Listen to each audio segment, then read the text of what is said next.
0. Très bien. Amateurs d'histoire et connaisseurs de scandales, êtes-vous prêts à voir vos monocles sauter et vos mâchoires tomber par terre? Nous sommes sur le point de traîner certaines des figures les plus royales de l'histoire dans une boue glorieuse et hilarante. Oubliez les portraits guindés et les manuels scolaires ennuyeux. Nous plongeons tête la première dans les décisions les plus croustillantes, les plus bizarres et les plus carrément stupides jamais prises par des gens portant des couronnes. Si vous pensiez que vos réunions de famille étaient dramatiques, attendez d'entendre parler de ces bouffons couronnés.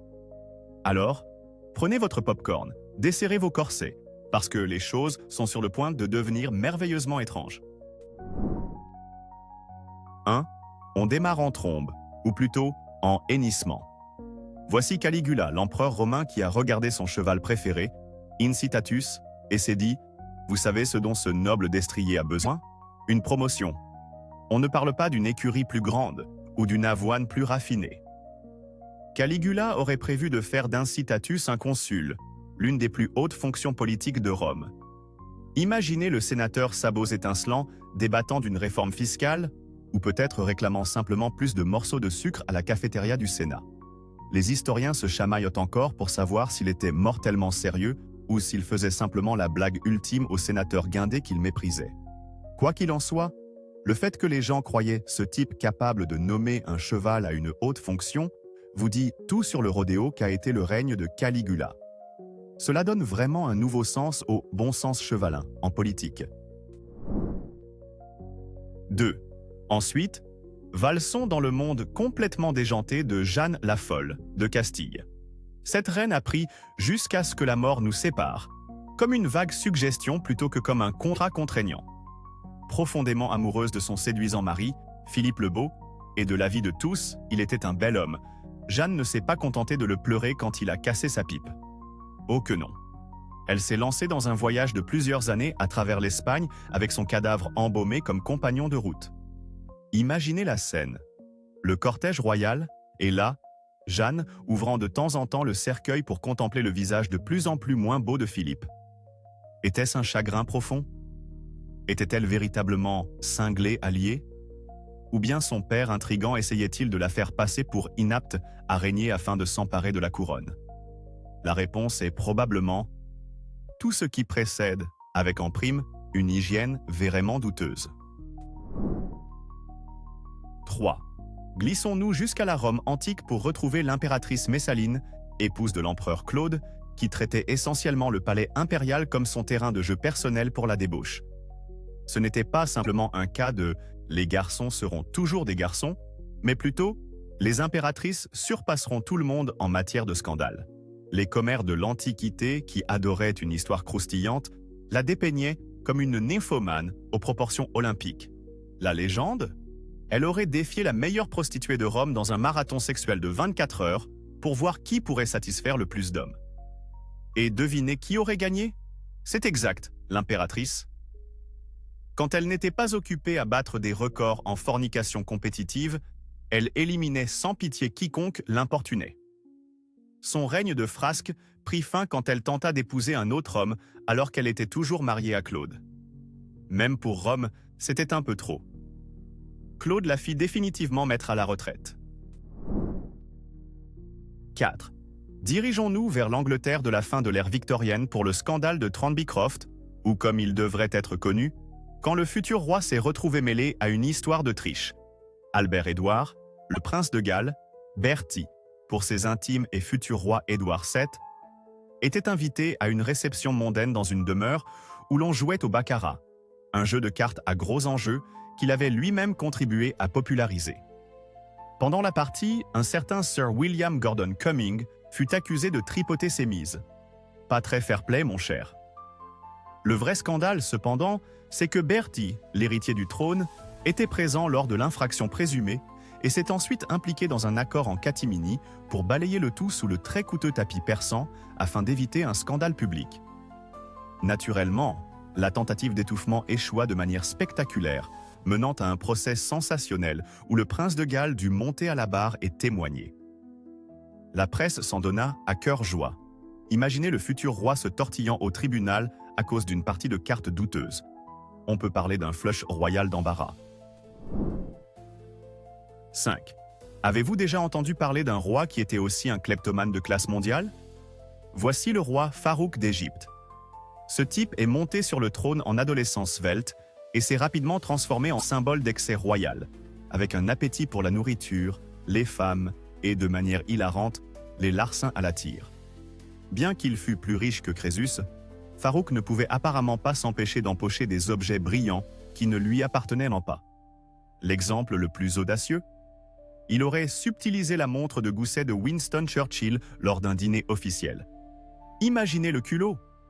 Churchill, un homme peu connu pour sa patience, l'aurait remarqué, aurait fixé Farouk d'un regard assassin et aurait récupéré sa montre illico. C'est une chose de gouverner un pays, c'en est une autre d'être le genre d'invité qu'il faut fouiller à la sortie. 6.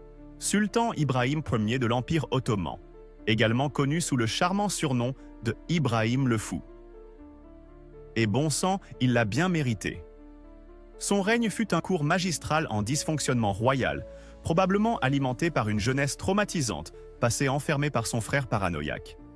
Il développa des goûts assez spécifiques, comme une obsession pour les femmes extrêmement corpulentes, envoyant ses agents à travers l'Empire pour dénicher les dames les plus voluptueuses pour son harem. Mais son acte de folie le plus stupéfiant, dans un accès de rage ou de paranoïa, le service des ressources humaines historiques est resté un peu vague, il aurait ordonné que l'ensemble de son harem de 280 concubines soit attaché dans des sacs et jeté dans le Bosphore. Oui, vous avez bien lu. 280 femmes. Noyées. Sans surprise, ces officiels finirent par décider que ce n'était pas exactement le profil d'un dirigeant idéal et le firent déposer puis exécuter. Bon débarras, magnifique psychopathe. 7. Faisons un saut dans la Bavière du XVIIIe siècle avec le roi Louis Ier et la danseuse qui l'a littéralement déhanché hors du trône, Lola Montez. Louis, grand-père du Louis II, bâtisseur de châteaux, tomba éperdument amoureux d'Elisa Gilbert, une jeune Irlandaise qui s'était rebaptisée en tant que sensation espagnole exotique, Lola Montez. Elle n'était pas qu'un joli minois, c'était un pétard ambulant qui eut vite fait d'enrouler le vieux roi autour de son petit doigt.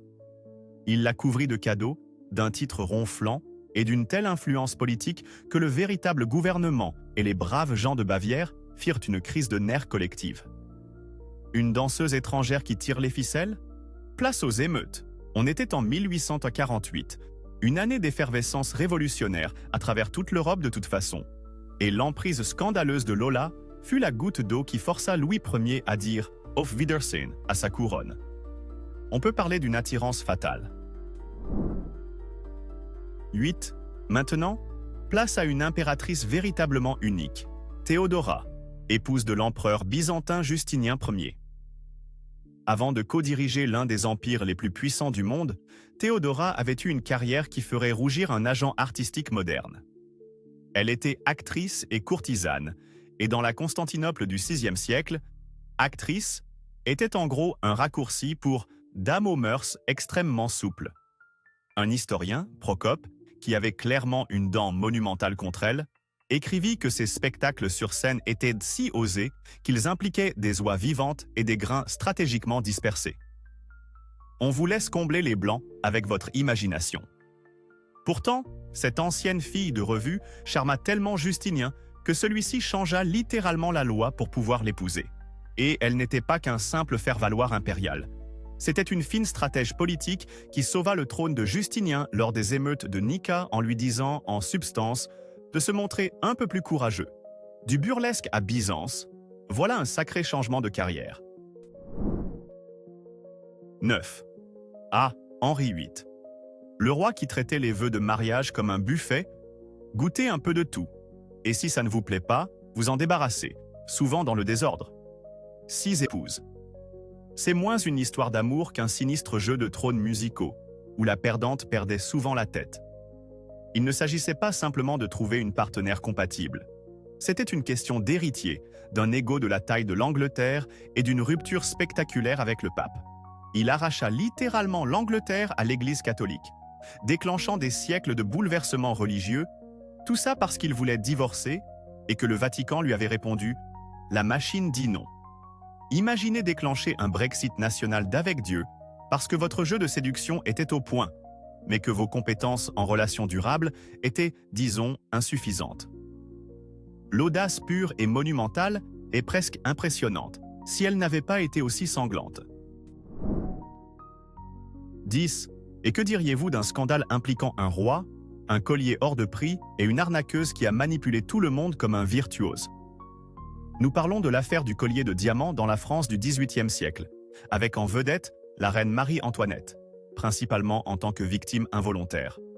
Une escroc du nom de Jeanne de Valois-Saint-Rémy convainquit le fabuleusement riche et crédule cardinal de Rohan que Marie-Antoinette désirait secrètement un collier de diamants d'un prix obscène, mais qu'elle ne pouvait pas l'acheter publiquement. Rohan, désespéré de s'attirer les bonnes grâces de la reine, acheta le collier à crédit. Jeanne s'empara du bijou, le fit promptement démonter et revendre, puis les joailliers vinrent frapper à la porte de la reine pour le paiement. « Quel collier » s'exclama-t-elle. Le procès public qui s'ensuivit exposa la décadence et l'idiotie de l'aristocratie. Bien que Marie-Antoinette fût innocente, le public, qui ne l'aimait déjà guère, crut qu'elle était impliquée, ternissant davantage son image et attisant le feu révolutionnaire. Ce fut une escroquerie si audacieuse qu'elle contribua à faire tomber une monarchie. 11. Rasputin. Grigori. Rasputin. Le simple fait de prononcer ce nom donne envie de vérifier ses poches et de se laver les mains. Ce moine fou, qui avait l'air d'avoir combattu un ours et perdu, a réussi par son charme à s'introduire dans le cercle intime du tsar Nicolas II et de la tsarine Alexandra en promettant qu'il pouvait guérir leur fils hémophile. Et le plus invraisemblable dans tout ça, ça semblait marcher. Bientôt, ce mystique hirsute, dégageant un parfum de chic paysan et de mystère, exerçait une influence considérable sur la politique russe, au grand effroi de l'aristocratie qui se disait « Sérieusement, c'est ce type-là qui mène la danse ?» Ils ont tenté de le tuer avec assez de poison pour terrasser un rhinocéros, puis lui ont tiré dessus à plusieurs reprises, l'ont roué de coups et l'ont finalement noyé. L'homme était pratiquement indestructible, un véritable méchant de film d'horreur, grandeur nature dont l'emprise scandaleuse symbolisait la décadence d'un empire au bord de l'effondrement. 12. Edward White et Wallis Simpson. Imaginez un peu. Vous êtes le roi d'Angleterre, empereur des Indes, souverain d'un quart du globe. Vous avez des palais, le pouvoir, vraisemblablement d'excellents soins dentaires. Puis vous rencontrez une mondaine américaine, Wallis Simpson, qui est, détail crucial, 2 fois divorcée. Dans les années 1930, c'était un scandale royal équivalent à une combustion spontanée des joyaux de la couronne. L'establishment a en gros dit à Eddie « C'est elle ou le trône, mon vieux ?» Et notre cher Eddie, il a choisi Wallis. Il a abdiqué. Il a renoncé à un empire tout entier par amour, ou peut-être simplement pour échapper à d'interminables inaugurations de rubans. C'était une crise constitutionnelle, enveloppée dans un roman d'amour, saupoudrée de quelques penchants politiques controversés en guise de piment. Voilà ce qu'on appelle une sortie théâtrale. 13. Cléopâtre, Jules César et Marc-Antoine. Le trouble originel de l'Antiquité, avec plus de rebondissements qu'un final de saison de, n'importe quelle émission de télé-réalité jamais produite. Cléopâtre, la dernière pharaone d'Égypte, n'était pas qu'un joli visage sur une pièce de monnaie. C'était une politicienne d'une intelligence redoutable qui savait comment utiliser son royaume et ses charmes considérables pour mener les pontes romains par le bout du nez. D'abord, elle se fait introduire clandestinement en présence de César, roulée dans un tapis, question entrée en scène, on fait difficilement mieux, lui donne un fils et assure ainsi son règne. Après que César eut reçu une petite fête surprise à coups de poignard au Sénat, elle s'allia avec Marc-Antoine, un autre grand ponte romain. Leur histoire d'amour très publique et leur alliance politique était un doigt d'honneur magistral à Octave, l'ambitieux héritier de César, menant à une guerre civile colossale qui remodela le monde antique. Amour, trahison, batailles épiques et un double suicide en guise de dénouement, Shakespeare prenait des notes. 14. Néron. Un autre joyau du catalogue des empereurs romains, intitulé « Comment être totalement dérangé ». Néron se prenait pour un homme de la Renaissance, avant même que la Renaissance n'existe. Poète, Musicien, acteur, conducteur de char. Il a même participé aux Jeux Olympiques et, quelle surprise, a remporté chaque épreuve à laquelle il s'est inscrit. C'est incroyable ce que l'influence impériale peut faire pour votre carrière sportive. On l'accuse notoirement d'avoir joué du violon pendant que Rome brûlait, ce qui est probablement une exagération, mais il a bel et bien utilisé le terrain dégagé pour se construire un somptueux palais doré. Donc ses priorités étaient clairement bien définies. Il a également fait assassiner sa propre mère, Agrippine, quand elle est devenue trop autoritaire, et prenait plaisir à persécuter les chrétiens avec un niveau de cruauté créative qui était choquant même selon les standards romains. Son règne de terreur et de mauvais goût finit par provoquer une révolte et son suicide forcé, au cours duquel il aurait déploré « Quel artiste meurt en moi ?» Modeste jusqu'au bout. 15. Les princes de la Tour. Voici l'affaire non résolue par excellence de l'histoire. Un mystère glaçant qui déroute les historiens depuis des siècles. Angleterre, 1483. Le roi Édouard IV meurt, laissant ses deux jeunes fils, Édouard V, âgé de 12 ans, et son frère Richard, âgé de 9 ans, comme héritiers. Leur oncle supposément aimant, Richard, duc de Gloucester, est nommé Lord Protecteur. Il escorte aimablement les garçons à la Tour de Londres, vous savez, pour leur sécurité avant le couronnement. Puis, pouf, ils ont disparu. Plus jamais vus ni entendus. Peu après, l'oncle Richard déclare les garçons illégitimes et s'empare du trône, devenant Richard III. Une coïncidence? Les parieurs avisés disent non? Les a-t-il éliminés? Ou bien était-ce un autre noble ambitieux, avec un penchant pour la mise en danger d'enfants? Les squelettes de 2 enfants découverts des siècles plus tard, sous un escalier de la tour, n'ont fait qu'alimenter ces sinistres spéculations. 16. Catherine la Grande de Russie, une impératrice qui savait ce qu'elle voulait et n'avait pas peur de, disons, l'acquérir. Que ce fût un territoire pour la Russie ou un nouveau bel officier pour sa chambre à coucher. Elle avait une liste d'amants notoirement longue, dont beaucoup furent généreusement récompensés par des titres, des domaines et du pouvoir une fois leur service impérial accompli. C'était en quelque sorte une version 18e siècle de The Bachelorette, mais avec davantage d'implications géopolitiques. Bien entendu, cette vie amoureuse débordante donna lieu à des rumeurs passablement extravagantes et calomnieuses, la plus tristement célèbre étant une rumeur totalement délirante impliquant un cheval et une imagination sérieusement dérangée. Soyons clairs, cette histoire est presque certainement un tas de fumier de la taille d'un étalon, fabriqué de toutes pièces par ses ennemis. Mais le simple fait qu'elle ait existé en dit long sur sa réputation de femme qui embrassait le pouvoir et le plaisir avec un enthousiasme égal. 17. Le scandale de Tranbycroft, ou quand le futur roi fut épinglé pour avoir prétendument couvert une tricherie aux cartes.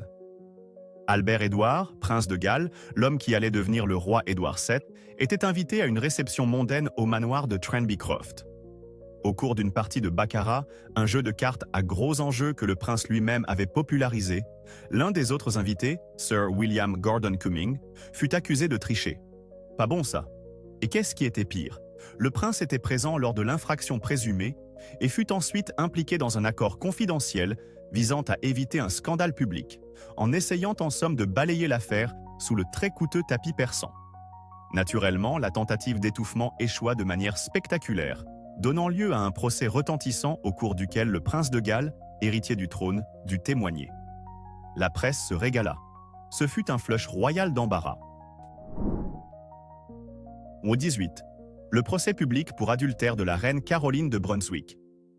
Si vous pensez que les divorces modernes de célébrités sont chaotiques, vous n'avez encore rien vu. Caroline avait épousé Georges, prince de Galles, qui devint plus tard le roi Georges IV. Dire qu'ils se méprisaient mutuellement, c'est comme dire que l'océan est un tantinet humide. Ils se séparèrent presque immédiatement, et Caroline s'en alla mener une vie plutôt scandaleuse en vadrouillant à travers l'Europe. Quand Georges devint enfin roi, il était si désespéré d'empêcher son couronnement en tant que reine qu'il la fit juger devant la Chambre des Lords, l'accusant d'adultère. L'affaire se transforma en un véritable cirque national, chaque détail scabreux de ces prétendues liaisons étant étalé devant le public. Le peuple britannique, qui dans sa grande majorité exécrait Georges IV, se rallia à Caroline, la voyant comme la femme bafouée. Ce fut un désastre de relations publiques monumental pour la monarchie. 19.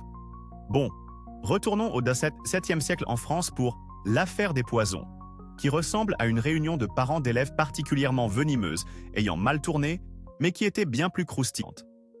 Imaginez la haute société parisienne, non pas en train de siroter du thé, mais de préparer secrètement des potions pour se débarrasser de maris encombrants ou décrocher une promotion à la cour. On parle ici de diseuses de bonne aventure, avec une activité parallèle en toxicologie, de prêtres faisant des extras en magie noire, et d'aristocrates développant soudain un vif intérêt pour la chimie.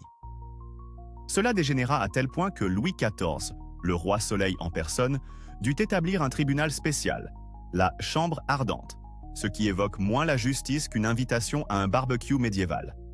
Des gens que vous auriez conviés à votre bal masqué le plus huppé se retrouvaient soudain impliqués dans des complots à base d'arsenic et d'ailes de chauve-souris.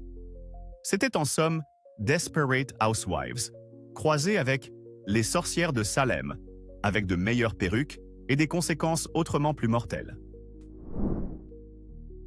20. Ensuite, rendons visite à Pierre le Grand de Russie, un tsar qui était moins grand que terriblement enthousiaste, à l'idée de moderniser son pays, même si cela signifiait le traîner de force, hurlant et se débattant dans le XVIIIe siècle. L'un de ses passe-temps singuliers? La dentisterie. Oui, Pierre se prenait pour un arracheur de dents extraordinaire, trimballant une sacoche d'instruments et proposant avec enthousiasme ses services à quiconque à la cour souffrait d'un mal de dents, voire à des gens aux dents parfaitement saines s'ils les trouvaient suspectes. Imaginez la terreur absolue. Le tsar s'approche, une lueur dans le regard, brandissant une paire de tenailles qu'il a probablement utilisées juste avant pour réparer un navire. « Ouvrez grand, camarades !» Il n'était pas question de décliner poliment. Ce n'était pas simplement un passe-temps royal excentrique, c'était une démonstration de pouvoir déguisé en chirurgie buccale amateur. Vous trouvez votre patron intimidant? Essayez d'en avoir un qui pourrait décider que vos molaires ont besoin d'être réorganisés pour le bien de l'Empire. 21. Glissons-nous jusqu'à l'Empire romain du début du IIIe siècle pour découvrir l'empereur Élagabal, un adolescent qui faisait passer votre crise de rébellion ordinaire pour un goûter dominical au catéchisme. Ce gamin n'était pas juste branché sur une musique bizarre, c'était un prêtre syrien du dieu Soleil qui décida de faire de sa divinité, Élagabal, le dieu suprême de Rome. Il a marié même Élagabal à diverses déesses romaines et, tenez-vous bien, à une Vestale, ce qui représentait, disons, le tabou religieux absolu. Et sa vie privée? Mon chou, c'était une émission de télé-réalité en puissance. Il aurait, dit-on, tenté de convaincre des chirurgiens de lui donner des organes génitaux féminins, s'habillait en femme, se prostituait dans le palais et nommait ses amants. Un aurige et un coiffeur, rien que ça, à de hautes fonctions. Imaginez les réunions de cabinet. Ministre du grain, votre eyeliner a bavé. Sans surprise, les Romains, qui en avaient pourtant vu d'autres, finirent par décider que cette variété particulière de folie était de trop et lui offrirent un aller simple pour le fond du Tibre. 22. Vous êtes-vous déjà dit que votre souverain vivait dans un conte de fées, Apollite? Eh bien, le roi Louis II de Bavière, lui, y vivait vraiment. Ce monarque du XIXe siècle n'était pas très porté sur, disons, la gouvernance. Il ne jurait que par la construction de châteaux ridiculement coûteux et démesurés, comme Neuschwanstein. Imaginez Disney, avec un budget illimité et une obsession wagnérienne en prime. Il organisait des dîners imaginaires pour des rois de France défunts et se pavanait globalement comme s'il attendait l'arrivée de ses acolytes animaux parlants. Ses ministres, voyant le trésor national se vider plus vite qu'un cygne gonflable percé, finirent par le déclarer plus fou qu'un chapelier et tentèrent de le destituer. Quelques jours plus tard, Louis et son psychiatre furent retrouvés morts dans un lac. Accident? Meurtre-suicide? Ou un dragon l'avait-il finalement rattrapé? Le mystère perdure, tout comme ces châteaux ridiculement photogéniques. 23.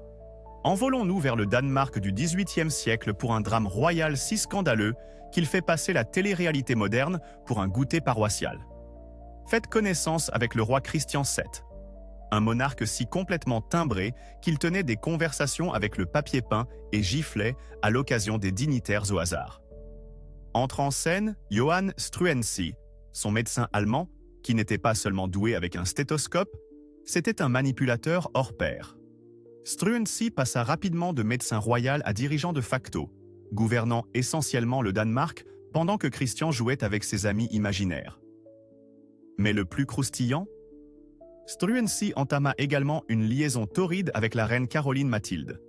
Vous aviez donc un roi fou, un médecin assoiffé de pouvoir qui couchait avec la reine et un pays entier dirigé par ce duo illicite. Naturellement, les nobles danois finirent d'un par en avoir assez, organisèrent un coup d'État, exécutèrent Struensee et bannirent la reine. Voilà ce qu'on appelle une ordonnance royale pour le désastre. 24. Et maintenant, une querelle royale qui pue vraiment, au sens propre. Nous vous présentons le roi George II de Grande-Bretagne et sa légendaire, profondément sérieuse et absolument hilarante dispute au sujet du fumier de mouton. Oui, Sa Majesté s'est mis les culottes royales en tire-bouchon pour savoir quel troupeau produisait le meilleur engrais. L'histoire raconte que ce monarque hanovrien, notoirement irascible, s'engagea dans un débat enflammé avec son premier ministre, Sir Robert Walpole, un gentilhomme campagnard avisé. Le roi, naturellement, insistait sur le fait que SES moutons royaux, en vertu de leurs habitudes de pâturage régaliennes, ne produisaient que le fumier le plus fin, le plus riche en nutriments, le nec plus ultra de la bouse. Walpole, de son côté, défendait probablement l'efficacité terreuse des contributions plus modestes mais performantes de ses propres moutons. Imaginez la scène, le souverain d'un vaste empire, le visage probablement cramoisi et brandissant un sceptre royal, pour appuyer ses propos, argumentant passionnément sur les subtilités de l'excrément ovin. C'est un aperçu merveilleusement mesquin et humanisant de la vie royale, prouvant que même les rois peuvent s'embourber dans les désaccords les plus terre-à-terre et, franchement, les plus fumants. 25. Le roi Charles II d'Angleterre, alias le joyeux monarque, dont la principale contribution à la nation semblait être de repeupler personnellement l'aristocratie. Ce type avait plus d'enfants illégitimes que la plupart des villages n'avaient, de villageois. Il n'était pas discret. C'était du genre « Contemplez, encore un petit duc, et un autre là-bas, ne sont-ils pas mignons ?» Il faisait pratiquement tourner une usine royale à bébés, et ses maîtresses, Nell Gwyn, Babs Villiers, toute une ribambelle, recevaient des titres, de l'argent et probablement des cartes de fidélité. Le Parlement, pendant ce temps, s'arrachait les cheveux en essayant de financer cette expansion dynastique menée par un seul homme. Le scandale, ce n'était pas le sexe. C'était le volume pur, non frelaté, et l'hypothèse désinvolte que les contribuables financeraient joyeusement ces activités extrascolaires. Rester calme et fabriquer encore des mini-mois aurait dû figurer sur ces armoiries. 26. L'impératrice Anna Ioannovna de Russie, une dame qui avait clairement raté sa vocation de productrice de télé-réalité spécialisée dans l'humiliation publique. Pour le plaisir de rire, elle décida de marier de force son vieux bouffon de cour à une servante qu'elle jugeait peu attirante. Charmant. Mais oh que non, un simple mariage à l'état civil n'aurait pas fait l'affaire. Anna fit construire un palais entier en glace. Des murs de glace, des chaises de glace, un lit de glace qui donnait probablement un tout nouveau sens au mot glacial, et même des canons de glace qui faisaient boum. Le couple heureux, déguisé en clown, parce que pourquoi diable pas, fut ensuite contraint de passer sa nuit de noces dans ce stand à esquimaux humains, avec des gardes pour s'assurer qu'il n'essayait pas, voyez-vous, de ne pas mourir de froid. Ce n'était pas juste un mariage, c'était un spectacle public du genre « Regardez comme je m'ennuie et comme je suis puissante ». Si TripAdvisor avait existé à l'époque, le palais de glace aurait eu 0 étoile et un avis disant « Froid, très froid », et la direction est une sadique. 27. Vous avez déjà eu un pote vraiment nul avec l'argent? Maintenant, imaginez que ce pote est roi des Pays-Bas. Guillaume II, avant d'obtenir le grand chapeau, était en gros l'âge même de dettes princières and compagnie. On parle de reconnaissance de dettes qui aurait même pu tapisser les murs du palais de Buckingham. Quand il finit par trébucher jusqu'au trône, au lieu de, disons, réduire les poignées de porte plaquées or, il pensa apparemment que le Trésor national était sa carte personnelle, sortie de prison gratuite. Il essaya secrètement de forcer la main à son propre gouvernement pour éponger ses dettes de jeu et ses mauvais investissements, et envisagea même de vendre le Luxembourg comme si c'était une vieille paire de chaussettes trouvée sous le lit. Quelqu'un a besoin d'un grand-duché légèrement usagé? Pas cher. Le scandale n'était pas seulement qu'il était fauché, mais qu'il essayait de régler le problème avec le flair financier d'un écureuil particulièrement demeuré. 28. Considérons la crise de la chambre à coucher de 1839 en Grande-Bretagne. Une querelle en apparence anodine qui eut des implications politiques majeures. Lorsque le gouvernement Whig démissionna, la reine Victoria, alors jeune monarque inexpérimentée, demanda au chef des Tories, Sir Robert Peel, de former un nouveau gouvernement. Peel, voulant montrer qu'il avait la confiance de la reine, demanda qu'elle renvoie certaines de ces dames de la chambre à coucher, qui étaient les épouses et parentes d'éminents politiciens Whigs. Victoria, farouchement loyale envers ses amis et faisant peut-être jouer ses muscles royaux, refusa catégoriquement. « Je ne me séparerai pas de mes dames », déclara-t-elle en substance. Peel, estimant qu'il ne pouvait pas gouverner sans cette marque symbolique de soutien, refusa de former un gouvernement, et les Whigs revinrent au pouvoir en titubant. Une crise constitutionnelle déclenchée par une dispute sur qui a le droit d'être les copines de la reine. Cela mit en lumière l'équilibre délicat entre prérogatives monarchiques et pouvoir parlementaire, le tout enveloppé de jupons et d'intrigues de palais. 29. Place à une crise de succession véritablement bizarre dans le Portugal du XVIIe siècle, le roi Alphonse VI. Ce pauvre bougre souffrait de handicaps physiques et mentaux, probablement dus à une maladie infantile.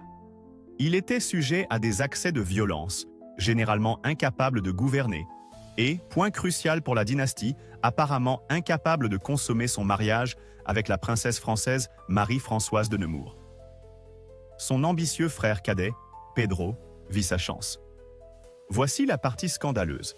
Pedro non seulement manœuvra pour faire déclarer Alphonse incompétent et se faire nommer lui-même prince régent, mais il réussit aussi à faire annuler le mariage d'Alphonse pour cause de non-consommation. Puis épousa Marie-Françoise lui-même. Oui, il épousa l'ex-femme de son frère après avoir essentiellement orchestré un coup d'État. Alphonse fut exilé aux Açores, et Pedro devint finalement le roi Pierre II. C'est un scénario de telenovela. La femme de mon frère, ma couronne, mon problème. 30. Et si on parlait d'un scandale qui déchira littéralement une religion en deux? Voici Henri VIII d'Angleterre, encore lui. Nous avons déjà évoqué ses échanges d'épouses, mais l'audace pure de la grande affaire du roi, sa quête d'annulation de son mariage avec Catherine d'Aragon, mérite d'être mise en lumière à part entière comme un scandale aux proportions épiques. Quand le pape dit « Non mon gars, tu es coincé », Henri ne se contenta pas de bouder. Il piqua une colère royale monumentale, se déclara lui-même chef suprême de l'Église d'Angleterre, dissolut les monastères, catching, et dit au pape d'aller se faire voir. Imaginez rompre avec le représentant de Dieu sur terre parce qu'il ne voulait pas vous laisser divorcer pour épouser votre nouvelle flamme, Anne Boleyn. Ce n'était pas juste une querelle personnelle. Cela remodela l'identité religieuse d'une nation, déclencha des décennies de troubles, et tout cela parce qu'un roi voulait vraiment un héritier mâle et une nouvelle épouse. On peut parler d'un coup de force aux conséquences éternelles. 31. Revenons à la joyeuse vieille Angleterre pour parler du roi Édouard II et de son, disons, très étroit lien d'amitié avec Piers Gaveston. Certes, les rois avaient toujours eu des favoris, mais Édouard a poussé la chose à un tout autre niveau.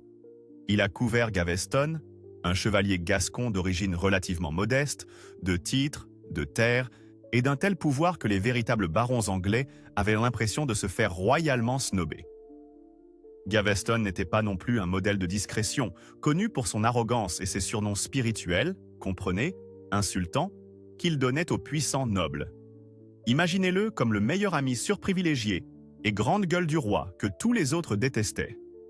Le scandale ne résidait pas uniquement dans la relation homosexuelle présumée, bien que cela ait fait froncer des sourcils, mais dans l'audace pure et simple d'élever un étranger de basse naissance, au-dessus de l'aristocratie établie, ce qui entraîna de multiples exils pour Gaveston et finalement une fin plutôt macabre aux mains dédiées au baron mécontent.